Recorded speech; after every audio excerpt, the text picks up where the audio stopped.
Hi guys, Rita here from M5 Property Varsity. One of the questions I get asked on a regular basis is whether to buy a property cash or use a loan from a bank in the form of a bond. And I have spent so much time researching all the most successful property investors and property investment companies and to see what they do, right? Because we can always learn from these very big and successful people. And what I wanted to show you in this video today is what they do and how you can copy it. Even though it's on a smaller scale, you can actually copy what they do and you can grow your legacy and your wealth at an exponential rate. So now where to get started? Oh yeah, first of all, go get a pen and paper so that you can write down, if you have a property already in mind that you want to check out and analyze. Get that information, grab a pen and paper, and then follow me as I do the calculations. And then the other thing is, if you want to come back in the future, if you have another property that you want to check out, click the like button and you can come back and find this video easily again so that you can follow for the next property. All right, cool. So let's get started.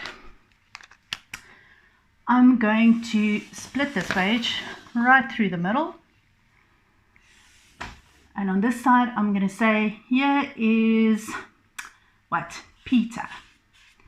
Peter has 500,000 rands cash in his account. And he is going to buy a property cash. Cash. Here's Rita.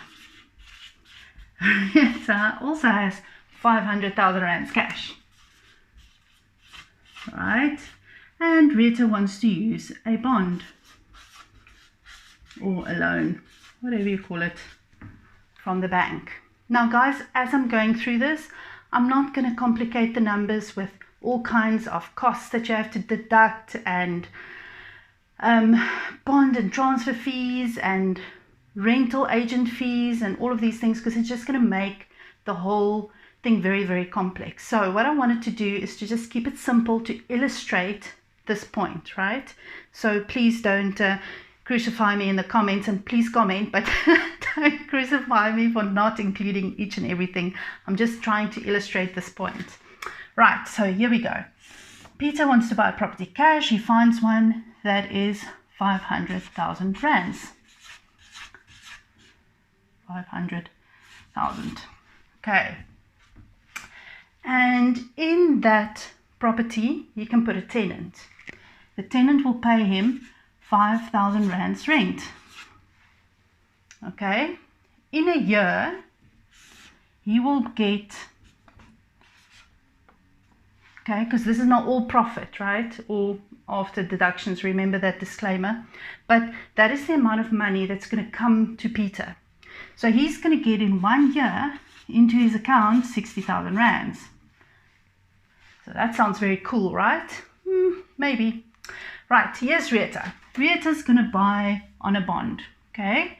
She's going to take her 500,000 rands and she's going to use a bond and also spend all of the money. But she can get 90% of that 500,000 on a loan. So Rita's going to give 50,000, okay, on one property. 50,000 on another property, okay, and the bank is going to give 450, 450, etc. on each and every property going forward.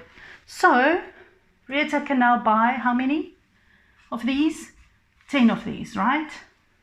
Cool. But now Rita will also get 5,000 rands per property. Get 5,000 here, 5,000 there. And she pays, okay, a bond now, right? Because here we didn't have a bond. Here we have a bond. Now, Rita pays 4,500 rands towards a bond.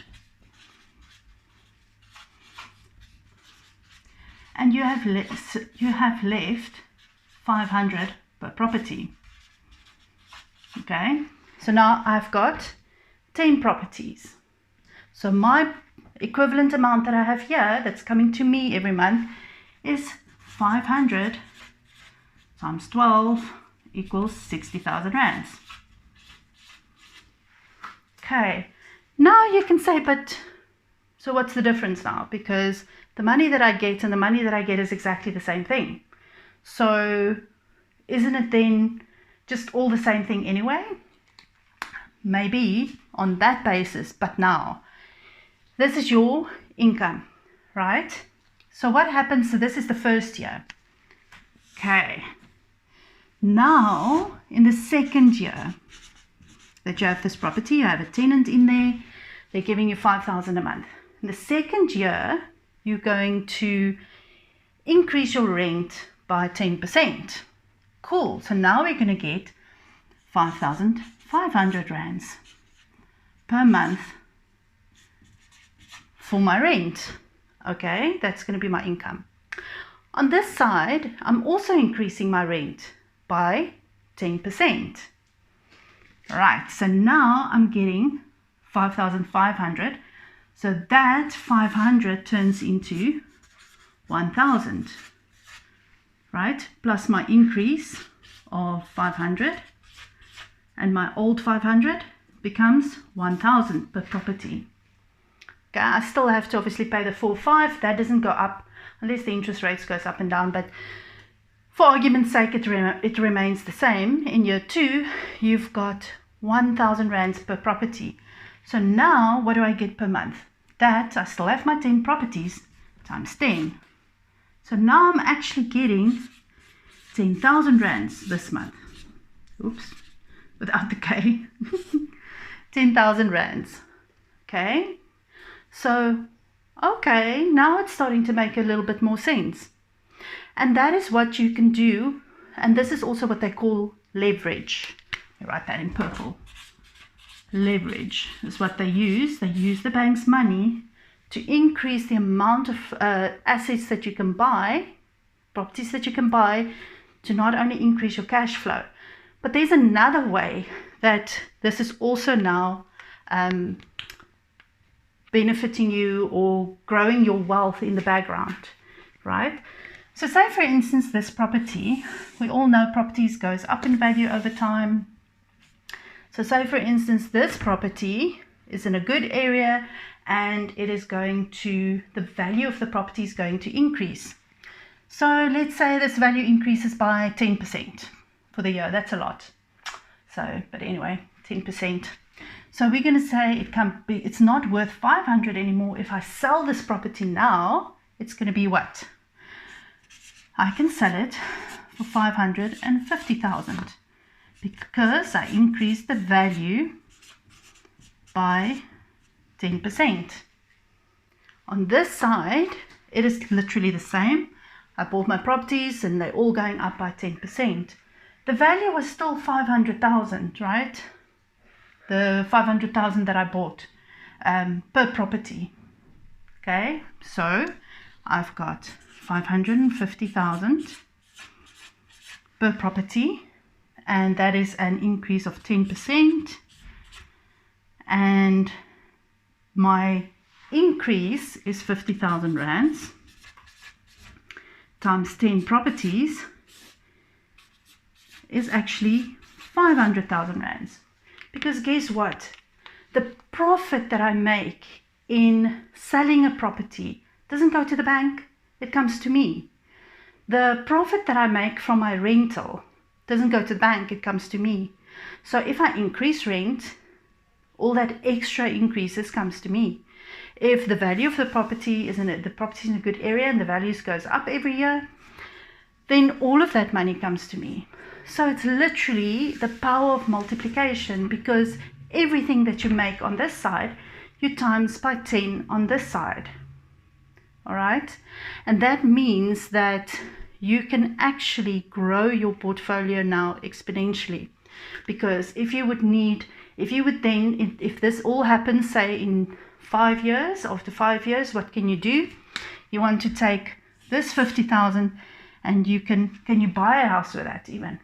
No, you can't. But I've made 500,000 on this side. I have 500,000 now that I can reapply and buy 2 more properties or a few more properties on a leveraged manner. So you can see that it doesn't matter which way you look at it, the power of multiplication is basically what's at play here. Then the other thing as well, in terms of risk. So as a property investor, you always have to look at risk as well. So say, for instance, your tenant doesn't pay, or the disease now. So we might have a tenant that can't pay. Now, what happens if you only have one property? That one tenant moves out or they stop paying. How much income do you have? 0 rands, right? You lose all of your income, 100% of your income.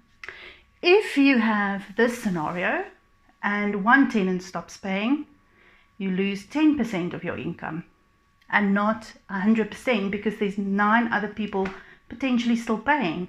You can even lose 5 people and you still have 5 other people paying, 50% of your income coming in.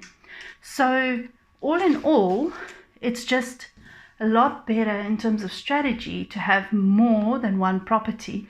And if you can do that with the same amount of cash, why not? Now, again, the disclaimer, this comes with a whole lot of ifs, buts and maybes, and the bank won't give you 10 properties and blah, blah, blah. Yes, but there are also ways to overcome that. And we will be making more videos on how to overcome those sort of challenges that you might be experiencing when growing your portfolio in this sort of manner.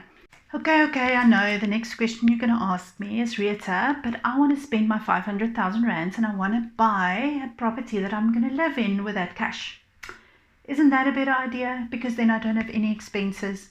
So this can be applied to that as well, right? So look at this out for an idea. So now you buy yourself, I'm going to use the same numbers, a 500,000 rands house.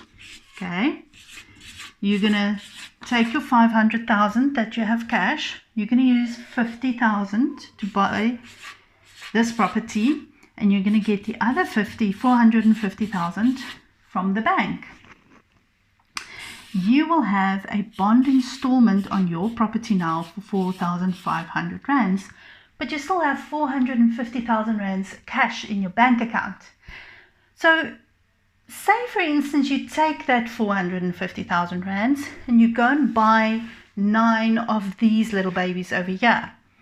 So now you had a profit originally of 500 rands per property and